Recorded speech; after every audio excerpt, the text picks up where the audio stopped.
Fala rapaziada, vim mostrar para vocês aqui uma aula sobre Química Básica, parte 1. Essa parte da Química Básica aqui, essa aula basicamente vai englobar mudança de estado físico, tabela periódica, ligações, forças intermoleculares e polaridade, beleza? Sou monitor de Biologia e Química do servidor Matemática em Evidência, então vamos embora. Bom, começando por mudança de estado físicos, a gente tem 4 estados físicos mais os 3 que a gente mais trabalha. Sólido, líquido, gasoso e o quarto que eu tinha falado é o plasma. Os que a gente mais trabalha são esses aqui que estão na tela. A gente tem todas as mudanças de estado físico, que a gente começa com fusão, indo do sólido para o líquido, vaporização, indo para o líquido para o gasoso, condensação ou liquefação ou calefação. Os 3 nomes simbolizam a mesma coisa, que é o quê? O gasoso passando para o líquido. A gente ainda tem o líquido passando para o sólido, que seria a solidificação. E a gente tem tanto do sólido passando para o gasoso, a gente tem a sublimação, e do gasoso passando para o sólido, a gente tem a ressublimação, ou também só chamada de sublimação. Algo importante que envolve a termoquímica, junto com as mudanças de estado físico, é saber se uma transformação de estado físico é endotérmica ou exotérmica. O que você precisa saber? Uma transformação endotérmica é uma transformação que absorve calor. Vamos pensar comigo para ter uma lógica entendendo qual absorve e qual libera. Bom, supondo que esse cubo aqui que eu tinha feito é um cubo de gelo. Para a gente passar esse cubo de gelo para o estado líquido, o que a gente precisa? Fornecer calor para ele. Agora pense comigo. Se a gente precisa fornecer calor para o corpo para que ele mude de estado físico, a função vai ser endotérmica. Por quê? Fornecendo calor, esse calor fornecido vai ser absorvido por esse corpo. Se ele é absorvido, então essa mudança de estado físico é endotérmica. E agora, se for o contrário, se o calor precisa liberar temperatura, então vai ser exotérmico. Com isso você pega o raciocínio, mas também seria mais fácil de lembrar que nesse esquema aqui, toda a flecha indo para a direita é endotérmica e toda indo para a esquerda é exotérmica. Beleza? Fechou. Agora partindo, vamos para o diagrama de fases. O diagrama de fases é um gráfico de pressão pelo tempo que mostra todas as mudanças de estado físico, tanto do sólido para o líquido para o gasoso. Na parte aqui da esquerda, a gente tem o estado sólido e a curva 1 é uma transição entre o sólido para o gasoso. Assim como a curva 2 é uma transição entre o sólido para o líquido, e a curva 3 é uma transição do líquido para o gasoso. Basicamente, você precisa analisar esse gráfico, por exemplo, se em uma temperatura fixa eu aumentar a pressão, aí vai dizer que vai ir para o estado do sólido para o líquido, e assim vai indo. 2 pontos importantes nesse gráfico que você precisa saber. Ponto triplo. Ponto triplo nada mais é do que um ponto em específico que um material vai estar nos 3 estados físicos ao mesmo tempo, ok? Por outro lado, a gente tem o ponto crítico. O que é o ponto crítico? Como você pode ver aqui no gráfico, tem um pontilhado. O que significa? Que nesse ponto crítico, ali em cima da curva 3, lembra que eu falei que a curva 3 é uma curva que simboliza a transição entre o estado líquido para o gasoso? Então, se um material ele tiver sobre essa curva 3, esse material vai estar tanto no estado líquido quanto no gasoso. Só que ele acaba no ponto crítico. O que significa? Que a partir desse ponto crítico não dá mais para diferenciar o estado líquido do gasoso. Beleza? Basicamente é isso. Agora, vamos para outro gráfico importante que a gente precisa saber. Curva de aquecimento. O gráfico de curva de aquecimento diferente é um gráfico de temperatura pela quantidade de calor absorvida. Basicamente simboliza o quanto um material precisa absorver de calor para tanto mudar de temperatura e passar pelos estados. Por exemplo, aqui no ponto zero, aqui no calor zero, ele vai estar no estado sólido. Recebendo uma quantidade de calor, ele vai receber quantidade de calor suficiente para variar a temperatura e chegar até a temperatura de fusão. Chegando à temperatura de fusão, ele vai absorver um calor, que seria o QL, que está aqui no gráfico, para que ele passe de estado físico, ou seja, em uma substância pura, que não tem uma mistura, apenas uma substância. Quando tiver uma reta inclinada no gráfico, vai ser calor sensível, ou seja, esse corpo está variando de temperatura para chegar ou na temperatura de fusão ou na temperatura de ebulição, beleza? Agora, quando é uma reta em uma substância, esse corpo vai estar numa transição de estado físico, ou seja, o calor que está sendo absorvido é um calor latente, que é responsável por mudar de estado físico, ok? Beleza.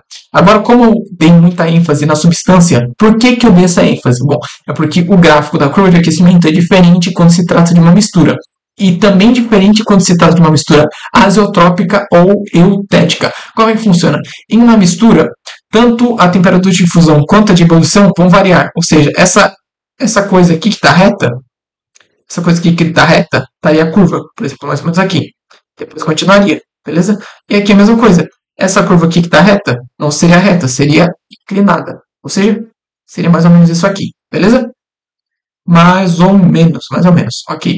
Agora, o que é uma mistura azeotrópica e uma mistura eutética? Como vocês podem perceber, vocês viram que eu botei aqui mistura normal, uma mistura comum, tanto a temperatura de fusão quanto a de ebulição vão variar no gráfico. Agora, na azeotrópica, a temperatura de ebulição vai ser constante. Como é que vai funcionar? Essa aqui, a primeira, vai ser reta, vai ser inclinada, certo?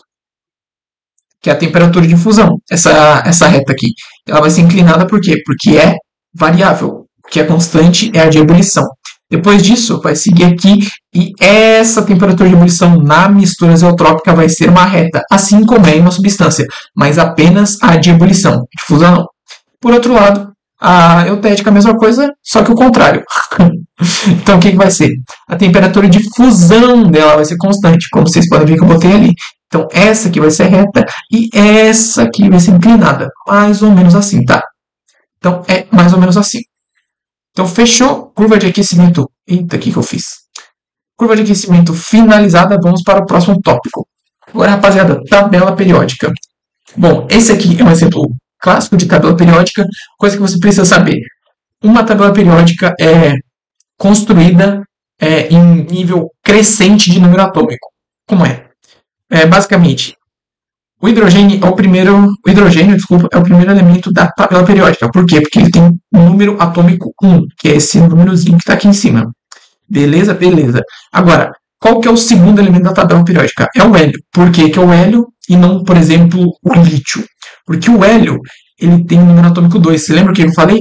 A tabela cresce em ordem crescente de número atômico. Então, depois do número atômico 1, tem que vir o número atômico 2. Depois do hélio é o lítio, por quê? Porque ele tem número atômico 3. E assim vai seguindo, mais ou menos dessa leitura para cá, aí para cá, aí para cá, aí para cá, aí para cá. E vai indo até terminar todos os elementos. Perfeito? Ok. Agora, o que você precisa saber? Você precisa saber o que é um grupo ou uma família na tabela periódica e o que é um período na tabela periódica. Simplificadamente, um grupo ou uma família é uma coluna da tabela periódica. Por exemplo, aqui é um grupo ou uma família. Aqui é um grupo ou uma família. E assim vai indo, todas as colunas da tabela periódica. Perfeito? Perfeito. E agora, o que é um período? Por exemplo, o primeiro período é esse aqui, do hidrogênio e do hélio. O segundo período é esse aqui, ou seja, é uma linha da tabela periódica, beleza? Fechou. Agora, outra coisa que eu já quero complementar. Como eu falei da família, na tabela periódica é preciso que você saiba algumas famílias específicas. Por exemplo, os metais alcalinos, os metais alcalinos terrosos, os calcogênios e os halogênios. Por quê? Porque eles são os mais cobrados e outra, eles sempre vão tentar te confundir um entre o outro. Por exemplo, ele vai falar que os metais alcalinos são da família 2A, mas não. O da família 2A é os metais alcalinos terrosos. E mesma coisa com o halogênio e calcogênio. Vai tentar te confundir um com o outro, beleza? Basicamente isso. Isso aqui resume basicamente toda a tabela periódica. Aqui tem os metais, aqui tem os metais de transição. Ou seja, tudo isso aqui é metal. Aqui a gente tem família do boro, carbono, nitrogênio, calcogênio, que aqui tem o oxigênio, enxofre. E a gente tem os halogênios, que tem elementos, por exemplo, flúor, cloro, e aí vai. Beleza? Tá. Agora vamos voltar para a tabela periódica e vamos falar sobre propriedades periódicas e a ordem que cresce. Bom, a gente tem uma das propriedades é a eletronegatividade. Que ordem que cresce? Bom, é fácil você lembrar que ordem que cresce quando você sabe qual é o elemento mais eletronegativo da tabela. Desconsiderando os gases nobres, o elemento mais eletronegativo é o flúor. Como se desconsidera a coluna dos gases nobres, perdão. Então, a eletronegatividade cresce nesse sentido, perfeito? Da direita e para cima. Por outro lado, você pode supor que é eletronegatividade, por ser exatamente o contrário da eletronegatividade. Falei errado? Eletropositividade, por ser exatamente o contrário da eletronegatividade, vai ser extremo oposto. Para onde ela cresce, então? Para baixo e para a esquerda. Então, qual que é o elemento mais eletropositivo? Bom, a gente consegue ver aqui que é o frâncio, beleza? Porque é o mais para baixo e o mais para a esquerda. Perfeito? Fechou. Agora, energia de ionização. Energia de ionização, eu não gostaria que você soubesse de acordo com as flechas, como eu fiz de eletronegatividade e eletropositividade, mas sim se importasse mais com o conceito de o que é energia de ionização e analisar de acordo com a quantidade de elétrons na camada de valência. A energia de ionização nada mais é do que a energia necessária para retirar um elétron da camada de valência daquele átomo. Por exemplo, a energia de ionização do flúor não vai ser tão alta quanto a energia de ionização do lítio, por exemplo. Por quê? Não vai ser tão alta quanto a energia de ionização, do... Deixa eu pensar. Não, falei errado. A energia de ionização do lítio não vai ser tão alta quanto a energia de ionização do flúor. Por quê? Não vai ser... Isso não vai ser tão alta. Isso estou falando certo. Por quê? O lítio ele tem 3 elétrons, 2 na primeira camada e 1 na última camada. Como é que você sabe também que ele tem um elétron na última camada? Porque ele está na família 1A. Estando na família 1A, você sabe que ele tem um elétron na última camada. Assim vai para 2A, que tem 2 elétrons, 3A, que é essa aqui agora, 3A, 4A, e assim vai indo, perfeito? Ok. Ele não terá tão alto porque ele fica mais estável se ele perder esse último elétron dele, porque ele vai ter 2 elétrons na nova última camada de valência dele, e portanto ele vai estar estável. Então ele quer perder esse elétron, ou seja, a energia de ionização dele é baixa, que ele vai tender a perder. Além disso, o flúor, por ele ser o elemento mais eletronegativo, ele não vai querer perder nem um pouco, muito pelo contrário. Como ele já tem 7 elétrons, ele só precisa de mais um para ficar estável. Se ele perder um elétron, ele vai passar a precisar de 2 elétrons para ficar estável, ou seja, ele vai ficar mais no prejuízo. Por isso ele tende a necessitar de muita energia para que você coloque nele e excite esse átomo para que ele perca esse elétron, porque ele não gostaria de perdê-lo. Mais ou menos esse é o raciocínio. Perfeito? Tá. Agora, o raio atômico, por fim, é basicamente a distância do núcleo até a camada de valência. É só pensar um átomo como algo circular, né? Aí você consegue entender o que é o raio atômico. Por que eu não vou explicar também? Vou só mostrar o que é. E depois vou explicar, vou aprofundar mais na hora que nós estivermos falando de Linus Pauling. Porque fica muito difícil você decorar, porque é muito variável, aí ele pergunta de íon também. Então é melhor você entender as camadas e os subníveis, a quantidade de elétron, para saber se o raio atômico é maior ou menor. Ok?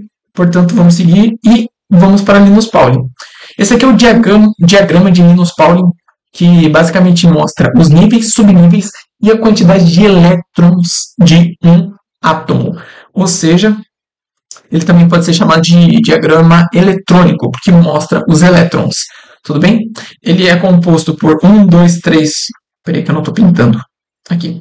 1, 2, 3, 4, 5, 6, 7 níveis, que seriam os nível K, L, M, N, O, P. PQ? PQ, acho que é 7. Isso. E também de 1, 2, 3, 4 subníveis, que é o subnível S, o P, o D e o F. Cada subnível comporta um número específico de elétrons. Por exemplo, o subnível S só comporta 2 elétrons. O subnível P comporta 6. O subnível D comporta 10. E o subnível F comporta 14. Ok? Como é que você distribui... Como é que você distribui esses elétrons nessas níveis e subníveis?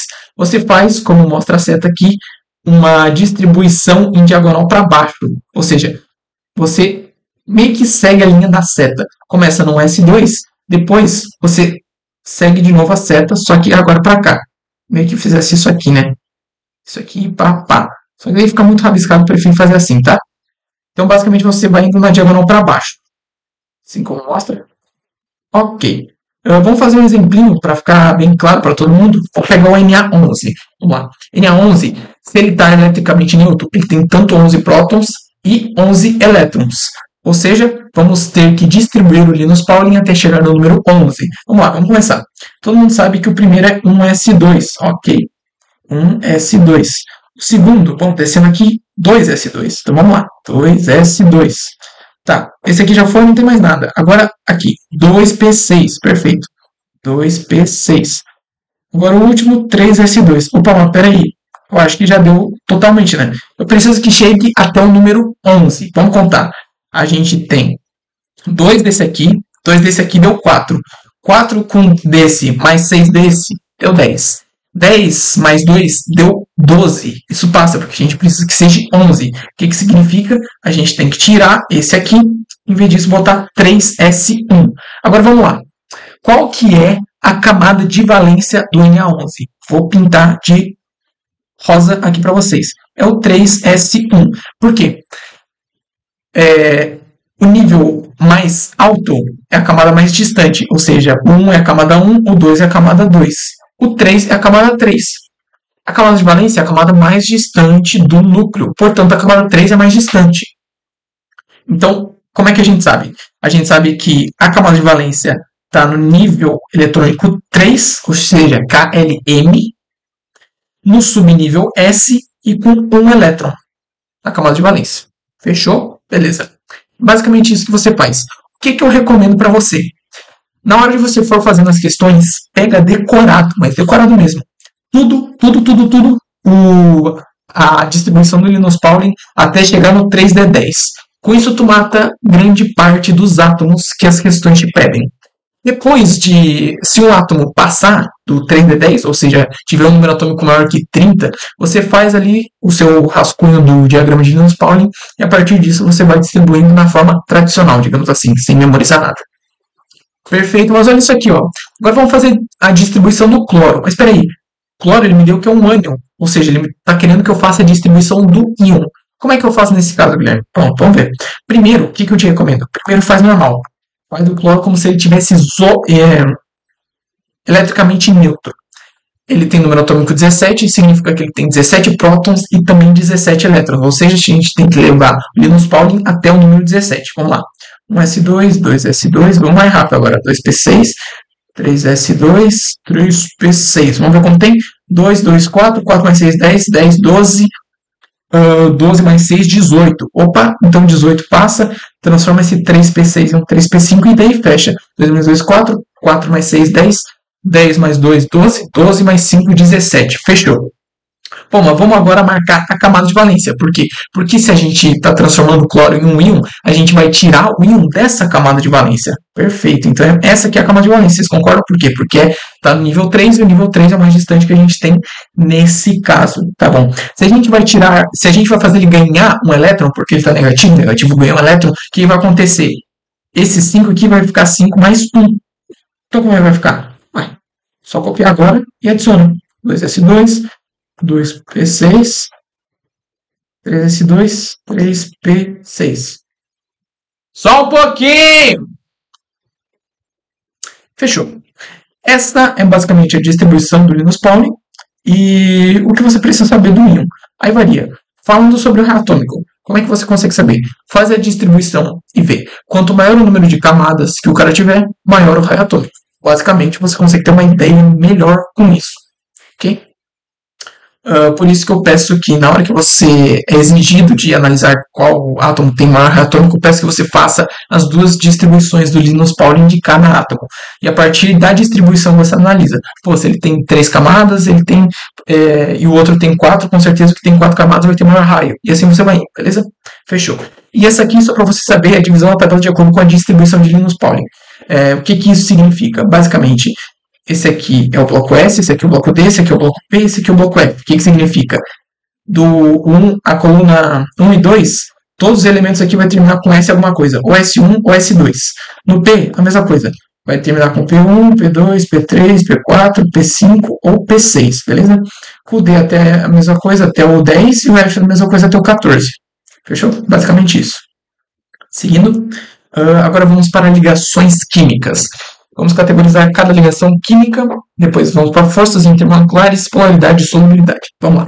A gente tem 3 tipos de ligações químicas, iônicas, covalentes e metálicas. As ligações iônicas têm uma grande diferença de eletronegatividade e normalmente são ligadas entre um ametal e um metal. Mas muito cuidado, muito cuidado, muito cuidado mesmo, tá? Você não pode falar que HF, por exemplo, é uma ligação iônica, ou HCl. Por quê? Porque o H, diferente do que muitas pessoas pensam, não é um metal. Por mais que ele esteja, assim, aqui na parte dos metais alcalinos, você pode notar muito bem que no gráfico da famílias importantes, você consegue ver que o filho da puta do hidrogênio está de cinza. O que significa? Ele não, por mais que ele esteja ali, por uma questão de organização, ele não é um metal, mas sim um ametal. Por isso você precisa lembrar que HF é uma ligação covalente, não iônica. Então tome muito cuidado, tá bem? Seguindo, ligação iônica, grande diferença de eletronegatividade, doação e recepção de elétrons sempre vai ter, que é como mostra aqui o nosso desenho, o Na está doando o elétron dele para o cloro, e assim sempre terá a formação de íons. A formação desses íons vai formar um retículo, que a gente chama. Isso faz com que todos os íons que tiverem ali vão estar muito unidos. Por quê? Por conta de uma força elétrica, de uma força elétrica, exatamente. Porque os íons positivos vão se atrair com os íons negativos. Com essa atração, vai formar esse retículo, esse conglomerado, e, portanto, pela essa grande organização, a grande maioria das ligações iônicas, das substâncias formadas por ligações iônicas vão ser sólidas em temperatura ambiente. Perfeito? De ligação iônica era isso. Agora, ligação covalente. A gente tem dois tipos, ligação covalente polar e apolar. A apolar é quando não tem diferença de eletronegatividade nenhuma, que é normalmente como está aqui no caso do desenho, quando é dois átomos iguais se ligando. Outro exemplo, O dupla O, é uma covalente apolar, porque como é os dois, não vai ter nenhuma diferença de eletronegatividade, N, tripla N, e assim nós vai indo, beleza? Agora, a covalente polar, ela terá, sim, uma diferença de eletronegatividade, porém, ela não será grande o suficiente para caracterizar uma ligação iônica. Então, ela fica ali, uma covalente polar fica no meio termo, de uma covalente apolar e de uma ligação iônica, em questão de diferença de eletronegatividade, melhor falando. Perfeito? Bom, ligação covalente é isso. E também tem um compartilhamento de elétrons. É isso. Agora, ligação metálica. Ligação metálica normalmente forma as fibras metálicas. Por exemplo, esse M pode ser representado por qualquer metal, por exemplo, o alumínio. A gente tem um conjunto de alumínios ligados, né, um do lado do outro. Com esse conjunto, a gente tem as ligas metálicas, eu falei fibras, né? Ligas metálicas, e ao redor de cada alumínio desse, a gente vai ter o que a gente chama de mar de elétron, que é o que eu botei aqui. Esse mar de elétron é a maior característica da ligação metálica, porque faz com que, independente que esses alumínios, entre aspas, que seria o exemplo que eu dei, estiverem positivos, por um estar doando o elétron para o outro e cria esse mar de elétron, meio que todo mundo tem o elétron de todo mundo, tá ligado? E é isso que configura, e por isso que faz as ligas metálicas ser tão fortes, né? Por conta desse mar de elétrons realmente e uma grande estabilidade. Fechou? Agora vamos para a parte de polaridade. Na parte de polaridade, a gente precisa obedecer duas regras muito importantes. A primeira, se há uma diferença de eletronegatividade entre os átomos. E a segunda é se as forças das ligações se cancelam ou não. Se a gente precisa analisar a diferença de eletronegatividade, a gente pode usar isso aqui. Fui ontem no Clube Brasil e só comi puta holandesa. Sendo que a eletronegatividade cresce de cá para cá, da direita para a esquerda, perfeito? Bom. Mas alguns a gente nem precisa pensar. Por exemplo, o oxigênio está ligado a outro oxigênio. Evidentemente não vai ter diferença de eletronegatividade, porque são dois átomos iguais. Se não tem diferença de eletronegatividade, a gente sabe que essa cabra aqui é apolar. Faltou lá. Fechou? Tá. Agora, tirando a diferença de eletronegatividade, a gente precisa também saber se o momento das forças resultantes das forças das ligações, no caso, se cancelam ou não. O que eu quero dizer com isso? Com isso você precisa ter um conhecimento maior sobre vetores, tá? Porque cada ligação nada mais é do que uma força elétrica, ok? Vamos para o exemplo da água, por exemplo, H2O. Bom, a gente sabe que o O é mais eletronegativo que o H. A gente pode ver até por isso aqui, ó. O O está aqui, bem no comecinho, e o H está aqui, com menos eletronegativo. Então, com certeza, terá uma diferença. O que significa? O O vai fazer uma força elétrica puxando esse elétron aqui para cá. Perfeito? Ok. E a mesma coisa vai acontecer com o outro H, né? Puxando esse elétron, vai surgir uma força elétrica para cá. Como é que a gente sabe se essas forças se cancelam ou não? Aí é vetor, rapaziada. A parte de física, vamos dar ali. Você faz o paralelogramo e mete e vê que tem uma baita força resultante forte pra caramba. A existência dessa força resultante faz o quê? Que essa molécula seja polar. Aí tá aí. Se você decorou que a água é polar, tá aí o motivo dela ser polar. Beleza, meus queridos? Mas agora vamos em um caso especial, que obedece a primeira regra que a gente tinha botado, mas desobedece a segunda. Vamos lá. A gente sabe que o carbono, aqui nesse caso, ele tem uma diferença de eletronegatividade, sim, em relação ao oxigênio. Por quê? Bom, a gente consegue ver aqui, ó. Vamos pintar de... Vou falar esse aqui que eu quero, não. Esse aqui, perfeito. Bom, o oxigênio está aqui no começo da tabela e o carbono está quase no final, né? Está no antepenúltimo, menos de eletronegatividade. Ok. Com isso a gente sabe que o quê? Esse oxigênio aqui, esse primeiro, esse aqui no caso, ele vai puxar esses dois elétrons com duas forças elétricas, ok? Porém, esse outro oxigênio do outro lado vai fazer a mesmíssima coisa, puxar com duas forças elétricas. Agora vamos lá, vocês concordam comigo que se aqui ele vai ter uma força F e uma força F elétrica, no caso, e por estar igual, por ser linear também, não vai ter essa força F? Vai. Pô, tendo uma força F, com certeza, essas forças tudo vão se cancelar. O que significa? Que o momento resultante é igual a zero. O momento das forças, das ligações.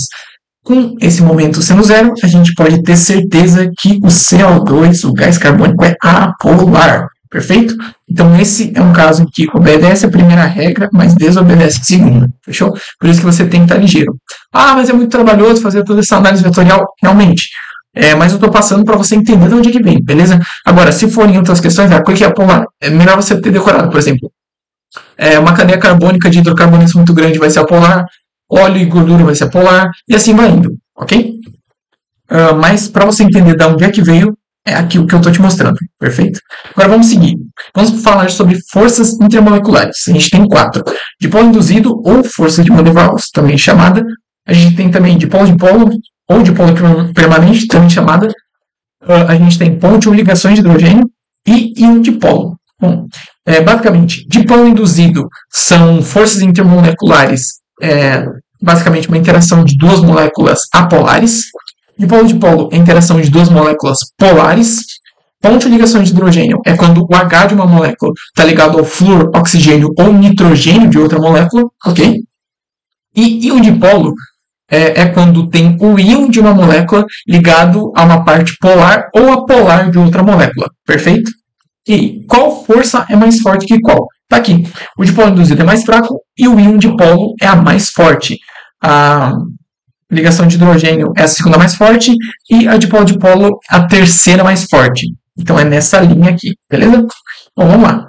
Qual que é a diferença entre ligações químicas e forças intermoleculares? Que é uma parte onde a galera mais se confunde. Bom, é meio óbvio eu falar isso, mas basicamente ligações químicas é ligações entre átomos e forças intermoleculares é resultado interações entre moléculas. O intermolecular vai ser entre átomos, certo? Sim, só que quando a questão bota a borda de um jeito específico, você cai. Por exemplo, a água, o álcool é solúvel na água por fazer ligações covalentes. Aí o cara vai lá e marca verdadeiro, porque realmente o OH e tal, que tiver ali na água, não vai ter muita diferença de reatividade, e aí o cara erra. Por quê? Porque não vai ser em ligações químicas, né? Porque não é dois átomos, é duas moléculas. O álcool, molécula 1, a água, molécula 2. Por isso, você não pode dizer que o álcool é solúvel na água por fazer ligações covalentes. Não. O álcool é solúvel na água por interagir com ela com pontes de hidrogênio. Tá bom? Essa é a abordagem correta e por isso que você não pode se confundir. Perfeito? Fechou. Agora, vamos fazer mais ou menos um esqueminha de quem influencia quem. Vamos lá. As ligações químicas dentro de um átomo, juntamente com a geometria molecular desse átomo, vão influenciar na polaridade. A polaridade, por fim, vai influenciar nas forças intermoleculares. E, no final de tudo, as forças intermoleculares vão influenciar na solubilidade daquela molécula em um meio ou não. Tá bom? Então, basicamente, esse é o resumo. Ligação química com geometria molecular mais polaridade interferem nas forças intermoleculares e as forças intermoleculares interferem na solubilidade daquela molécula. Fechou? Mas o que é solubilidade? A solubilidade segue uma regra à risca de que semelhante dissolve semelhante. O que isso significa? Que substâncias polares dissolvem-se em substâncias polares e substâncias apolares dissolvem-se em substâncias apolares. Basicamente, é isso aí. Em resumo, se você entende isso, tudo bem. Agora uma parte mais detalhada de solubilidade que envolve também química orgânica. Supondo que nós temos uma acetona e um álcool, e os dois a gente vai tentar solubilizar eles na água. Você pode me perguntar, qual é solúvel e qual não é solúvel? Os dois são solúveis, por quê? A acetona vai interagir com a água com interações de polo ou de polo permanente, e o álcool vai interagir com a água com interações ponte de hidrogênio. Os dois são polares e, portanto, os dois vão ser solúveis na água. Mas aí a questão te pergunta, qual é mais solúvel? E aí, qual que você tem que responder? Ponte de hidrogênio. Mas por quê? Por que ponte de hidrogênio? Tá aqui a resposta. Porque ligação ou ponte de hidrogênio é mais forte do que de polo. O que eu estou sublinhando de verde tá a resposta. É por isso, perfeito? Então tá, solubilidade, cheque. As questões, mano, eu não vou fazer por não tomar muito tempo, vou ficar muito longa a gravação. Então se você assistiu e gostou, é isso, tamo junto. Valeu, até a próxima.